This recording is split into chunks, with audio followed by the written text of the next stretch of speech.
Dans le passé, j'ai subi de l'harcèlement, que ce soit dans l'école ou en dehors. J'ai été aussi victime de harcèlement dans mes premières années du secondaire, d'où le changement d'école, etc. Je suis juste un enfant qui me suis fait harceler parce qu'on me traitait d'imbécile. Aujourd'hui, Romain a 20 ans. De nature plutôt réservée, il a l'air bien dans ses baskets. Il m'invite à le rencontrer dans une école supérieure de Mons. Ça a d'ailleurs créé une petite confusion, je pensais qu'il y était étudiant. Mais il étudie en cours du soir pour devenir éducateur spécialisé. Cet horaire lui permet d'être disponible en journée pour l'activité qui le passionne, débattre du harcèlement scolaire avec d'autres jeunes. Inspiration, quand les épreuves de la vie poussent à l'action. Un podcast d'En Marche, le magazine de l'AMC. J'ai doublé ma 3e primaire et suite à ce doublement, j'ai reçu des moqueries, des insultes en me disant que j'étais un petit peu bête, etc. Et de là, je me suis fort renfermé sur moi-même et ce renfermement a duré des années. Comment ça se manifestait, ces moqueries ? Ça s'est manifesté dans la cour de récréation quand justement on jouait, etc. Je revoyais les personnes qui étaient passées dans la classe supérieure et moi du coup je suis resté dans la classe, je me suis fait une nouvelle classe et c'est là que les moqueries commençaient et je me sentais plus inclus dans le groupe. Vu que j'avais doublé, c'est comme si je n'existais plus dans leur groupe. Donc c'était aussi cet isolement de leur part qui m'ont fait beaucoup de mal. Ça a toujours été des violences verbales, rien de physique. La plupart du temps, j'étais isolé, donc je n'avais pas forcément d'amis. Mais dans la nouvelle classe où je suis tombé, j'ai pu rencontrer 3 jeunes garçons qui sont devenus mes amis, où là j'ai pu passer de temps en temps du temps avec eux. L'isolement venait vraiment de ma part. Je voulais en fait me renfermer sur moi-même. C'était inconscient, mais je me renfermais vraiment sur moi-même parce que j'avais peur justement du regard des autres et qu'on se remoque de nouveau de moi. Ça a forcément baissé ma confiance en moi énormément. Et donc j'avais forcément des amis, mais je restais moi-même à l'écart. Je voulais pas participer au jeu, je restais dans ma bulle et c'est comme ça que j'arrivais à me sentir bien entre guillemets en m'isolant de toutes les personnes qui peuvent potentiellement me faire du mal. Et est-ce que tu parlais à tes parents de ces difficultés que tu avais d'échanger avec les autres ou des moqueries que tu avais ? Alors ils ont toujours été là pour moi, pour m'écouter, me soutenir. Même si c'est pas toujours facile de pouvoir parler de ce qu'on ressent, c'est des fois très compliqué, mais j'ai cette facilité avec mes parents de pouvoir m'exprimer librement. Et je leur en ai fait part. Et donc, ils m'encourageaient tous les jours pour dire de continuer, de s'accrocher, que plus les années avancent, plus le calvaire se termine. Donc, ils m'ont vraiment soutenu à ce niveau-là et je savais que je pouvais me confier si j'avais des soucis par rapport à l'école ou autre. Dans l'école en primaire, est-ce que les éducateurs, les profs, vous voyez qu'il y avait un souci ? Est-ce qu'ils ont fait quelque chose ? Alors à ce niveau-là, il n'y a rien qui s'est passé. Aucun corps enseignant n'a pu voir que j'étais embêté. Et je ne suis pas allé vers eux pour me confier. Donc à ce niveau-là, on va dire que je n'ai pas été soutenu. C'est difficile de trouver une oreille attentive à ce moment-là ? C'est ça. D'ailleurs, étant moi-même blessé et ne faisant plus trop confiance à personne, je ne me voyais pas forcément me confier à des professeurs ou autres. Je voulais vraiment me confier aux personnes proches de moi, donc mes parents. Et donc, je ne leur ai pas parlé de tout ça. Et ils n'ont pas pu non plus voir ce qui s'est passé. Parce que les enfants sont très discrets et sont très fourbes. Des mots restent des mots. Donc si la personne n'est pas... Si la personne éducateur, enseignant n'est pas à côté, ils n'arrivent pas à entendre. Et donc, il n'y a rien qui sait être perçu. Et aujourd'hui, tu te souviens encore de ce qui se disait ? C'est toujours compliqué d'en parler. C'était beaucoup, en général, on m'a rabaissé par rapport justement au fait que j'ai doublé, au fait que j'étais bête ou juste que je ne méritais pas de jouer avec eux. Et ça paraît anodin comme parole, mais quand on est jeune, même encore à l'heure d'aujourd'hui, c'est des choses qui touchent. C'est des choses, c'est des personnes à qui on a mis notre confiance et qu'on se la voit piétiner du jour au lendemain, ça fait extrêmement mal. Donc c'est toutes ces choses qui me reviennent encore à l'heure actuelle. En fait, le choc était vraiment en troisième, quand eux sont passés en quatrième et moi je suis resté en troisième. Le choc là, c'est vraiment senti. Et après, après un an qui se passe, moi je me suis fait aussi de nouveaux amis, j'ai essayé de me détacher de tout ça, je me suis aussi fort renfermé. Et donc, ils ont vécu un petit peu leur vie de leur côté, j'ai un petit peu vécu la mienne de mon côté aussi. Et en tout cas, ce qui était vraiment un soulagement, c'était quand je suis rentré en sixième et qu'eux, ils sont rentrés donc en première secondaire, pour la plupart. Le fait qu'ils ne soient plus là, physiquement, dans la cour, près de moi, ça m'a vraiment soulagé et ça m'a permis vraiment de pouvoir passer à autre chose et de me dire, ça y est, ils ne sont plus là, je peux essayer un peu plus de me relâcher, essayer d'un peu plus m'ouvrir, même si c'est compliqué. Évidemment, tout ce que je vous dis ici, c'est des conclusions que je me suis fait par la suite. Quand je suis en troisième primaire, c'est compliqué de se dire ça sur le coup. C'est des choses qu'on remarque par la suite après des réflexions. Et si tu pouvais revenir en arrière, est-ce que tu ferais quelque chose de différent par rapport à ce qui s'est passé en troisième primaire ? Alors, je garderai ce mental que j'ai eu, qui est de savoir mes objectifs, savoir me dire, ok, c'est qu'un mauvais passage, ça va passer, on passera à autre chose dans 1, 2, 3, 4 ans, je ne sais pas. Mais je savais très bien que c'était pas définitif. J'avais toujours eu cette envie au fond de moi de pouvoir aider le monde qui m'entourait, même depuis le plus jeune âge. Et donc je me suis dit que ça allait passer, je me suis raccroché aux choses que j'aimais bien. Je fais du sport, de l'athlétisme, depuis l'âge de mes 11 ans environ. Donc quand j'ai pu aussi me raccrocher à ce sport, ça m'a ouvert l'esprit, ça m'a donné plein de vertus, de valeurs. Et donc ça m'a permis aussi de me raccrocher. Si je pouvais changer quelque chose, je pense que ce serait de m'affirmer et de dire que non, je suis pas bête parce que j'ai doublé et que ça arrive à tout le monde, et de me dire ok, s'ils sont pas capables d'apprécier ma présence, je trouverai des personnes qui seront capables d'apprécier ma présence et avec qui on pourra s'entendre et avoir une relation saine et non toxique comme j'ai pu avoir avec ces autres jeunes-là. Je pense que je m'affirmerai un peu plus, j'essaierai d'avoir plus confiance en moi. C'est ça qui est compliqué dans l'engrenage du harcèlement. Exactement, en étant jeune, c'est très très très difficile de se dire ça. Je me le dis maintenant parce que j'ai 20 ans et que donc c'est 10 ans en arrière. J'ai pris la maturité, j'ai fait des choses pour justement mettre tout ça derrière moi et mettre des choses en place pour aider d'autres jeunes aussi. Mais c'est très très compliqué de se dire ça en étant jeune et je comprends totalement les personnes qui se sentent démunies, dans l'incapacité de pouvoir répondre et s'affirmer face à des personnes qui nous embêtent. Mais quelque chose qu'il faut garder à l'esprit, c'est nos valeurs. Nos valeurs, les objectifs qu'on aimerait bien atteindre plus tard, et de ne pas se dévaloriser. Ok, c'est trop difficile de pouvoir affronter les autres jeunes qui nous embêtent. C'est tout à fait ok avec ça, mais surtout pas se dénigrer. Savoir qu'on est quelqu'un d'important, qu'on est quelqu'un qui est là pour une raison, et on ne doit vraiment pas du tout se dénigrer par rapport à ça, et garder justement cet espoir de vouloir aller de l'avant, et se dire que c'est qu'un mauvais passage. C'est très très facile à dire et très compliqué à le faire, j'en suis la preuve, mais c'est vraiment les choses à se répéter quotidiennement pour continuer d'avancer et de persévérer. C'est important d'avoir aussi des personnes de confiance avec qui tu peux partager. Toi, tu as eu tes parents, éventuellement avoir 1 ou 2 amis sur lesquels tu peux compter. C'est important de rechercher des personnes ressources. Il faut évidemment avoir des personnes autour de nous pour pouvoir se soutenir. Après, c'est pas toujours la possibilité de chaque personne. J'aime bien dire qu'on a chacun une famille avec un grand F. C'est pas forcément la famille de sang, mais c'est aussi la famille de cœur. On a tous des personnes, une tati, un ami qui devient un frère ou une sœur. Bref, des personnes qui sont dans notre entourage où on sait qu'on peut compter sur eux. C'est à ces personnes-là justement où il faut s'ouvrir, où il faut se confier et ne pas avoir peur de pouvoir dire ce qu'on ressent, de ce qu'on vit. Souvent on a peur du jugement, mais pourtant quand on en parle, on va se retrouver avec des personnes super à l'écoute qui seront justement là pour nous conseiller, pour nous aider à se changer d'esprit.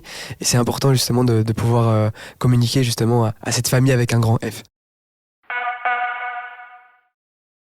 Est-ce que tu as eu l'occasion de revoir ces personnes et de leur dire que ça avait été compliqué pour toi ? Alors là, pas du tout. C'est encore très très difficile pour moi, même si ça date il y a maintenant quelques années. Je n'ai pas encore le courage de me dire ça et d'aller en face d'eux et de leur dire voilà ce que j'ai ressenti. Parce que pour eux, c'était inconscient et si je leur en parle, ils vont même pas s'en souvenir. Ou alors, ils vont peut-être m'apporter leurs excuses ou autres, je n'en sais rien, mais à ce niveau-là, je ne me sens pas encore capable. Mais c'est un objectif de guérison personnelle, de pouvoir aller en voir certains qui m'ont marqué et leur dire bah, voilà ce que j'ai ressenti. Voilà ce que j'ai pu subir, ce qui s'est passé à ce moment-là. Toi, qu'est-ce que tu en penses ? Est-ce que tu l'as vécu de la même manière, etc. Mais je préfère avoir vraiment encore du recul par rapport à tout ça, guérir toutes ces plaies encore qui des fois brûlent, et à ce moment-là, pouvoir essayer de leur parler. Tu éprouves de la colère ou de la rancœur vis-à-vis d'eux ? J'ai éprouvé durant de nombreuses années de beaucoup de colère, beaucoup de haine vis-à-vis de ces gens-là. Maintenant, à l'heure actuelle, je me suis apaisé. J'ai pu comprendre aussi certaines choses avec la maturité et le fait que j'ai grandi aussi. C'est important pour toi d'être apaisé par rapport à ça ? Oui, bien sûr. La paix intérieure, que ce soit par rapport au harcèlement ou à tout autre sujet, je pense qu'il est important de l'avoir pour justement se permettre d'avancer et d'avoir l'esprit serein pour continuer vers nos objectifs et vers notre vie personnelle, tout simplement.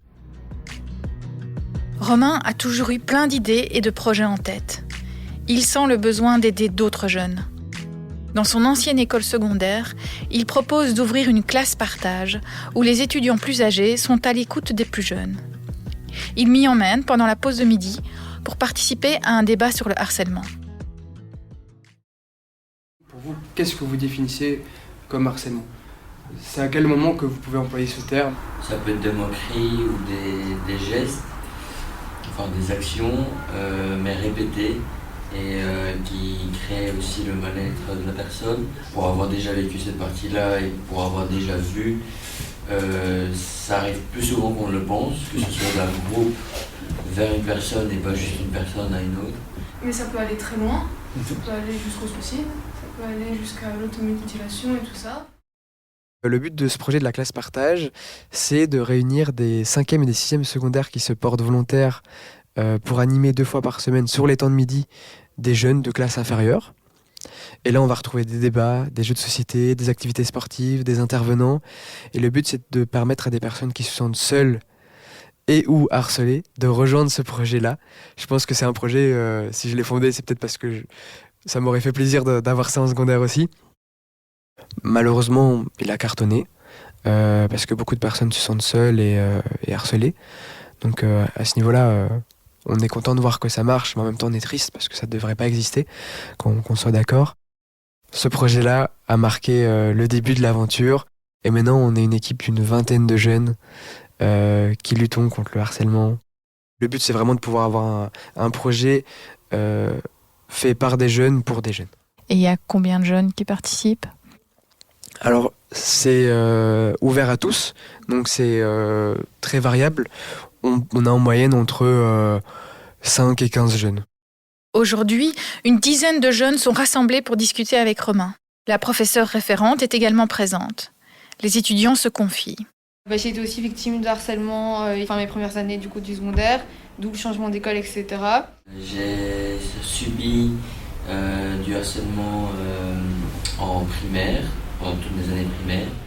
Dans le passé, j'ai subi de l'harcèlement, que ce soit dans l'école ou en dehors. C'est quelque chose qu'on subit. On ne désire jamais se faire harceler, se faire embêter. Il faut en être conscient et ne pas se rejeter la faute. Beaucoup de professeurs, de parents se sentent démunis par rapport à ce sujet-là et aimeraient bien mettre des choses en place, mais ils ne savent pas quoi. Et le fait qu'on apporte justement ce côté de jeune à jeune, où on est là pour justement, on fait des activités dans les écoles, ça permet justement à ces enseignants, à ces parents de pouvoir se sentir plus rassurés et de comprendre mieux le sujet qui est le harcèlement. Et le fait qu'on soit aussi jeune à jeune, on a vraiment les mêmes références, on a vraiment les mêmes délires, si je peux employer le terme. Et donc ça permet directement de mettre un cadre plus apaisant et vraiment de permettre à tout le monde de se sentir à l'aise dans la discussion ou dans l'activité qui va se dérouler. On propose des débats, des discussions par rapport au harcèlement. Donc on parle pas que le harcèlement, on parle de tout ce qui gravite autour, le cyberharcèlement, la vision de la famille, la vision des réseaux sociaux, la vision qu'on a de soi-même, l'hypersensibilité, toutes ces choses qui peuvent graviter autour du harcèlement. Ensuite, on propose une activité pédagogique, un jeu de société revisité, un Trivial Pursuit géant, qui est fait dans une cour de récréation. On va parler du harcèlement, de la discrimination, des agressions sexuelles, du consentement. On parle de tous ces sujets-là pour éveiller les jeunes à ces différentes thématiques. Et sinon, on propose aussi des modules, 4 modules. Un module sur le harcèlement, un autre module sur le cyberharcèlement, un 3e sur l'inclusion et l'exclusion, et le 4e, la conclusion des 3 autres. Donc c'est ce qu'on propose pour l'instant avec les écoles. C'est un sujet peut-être un peu plus sensible pour certains. Comment vous voyez la personne qui est harceleur ? Pour moi, c'est juste une personne qui n'arrive pas à gérer ses problèmes comme il faut, Okay. qui se défoule sur les autres. Pour avoir vécu les deux situations, être harceleur et être harcelé, c'est parfois une situation de mal-être en nous-mêmes et notre façon de mieux s'en sortir, je vais dire de se sentir mieux, c'est de rejeter ce problème-là sur quelqu'un d'autre sans se rendre compte qu'on fait mal à l'autre personne. C'est super important de pouvoir être transparent avec les jeunes qu'on a devant nous. J'ai vraiment pour vocation d'essayer de montrer que je suis juste un enfant qui me suis fait harceler parce qu'on me traitait d'imbécile. Et aujourd'hui, j'ai créé une ASBL qui aide plein d'autres personnes qui subissent du harcèlement. Je suis, entre guillemets, un exemple parmi tant d'autres de personnes qui ont réussi à s'en dépatouiller et qui maintenant met des choses en place, qui essaie de changer le monde et changer en tout cas la vision qu'on peut avoir des choses en général.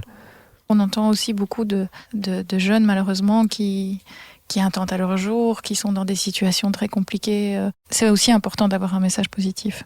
Clairement, c'est vraiment, vraiment important. Et en parlant de justement ces jeunes qui sont des fois en grave difficulté et qui hésitent de commettre l'irréparable, on a des fois des témoignages de certains jeunes qui disent, grâce à nos projets, qu'ils arrivent à tenir le coup.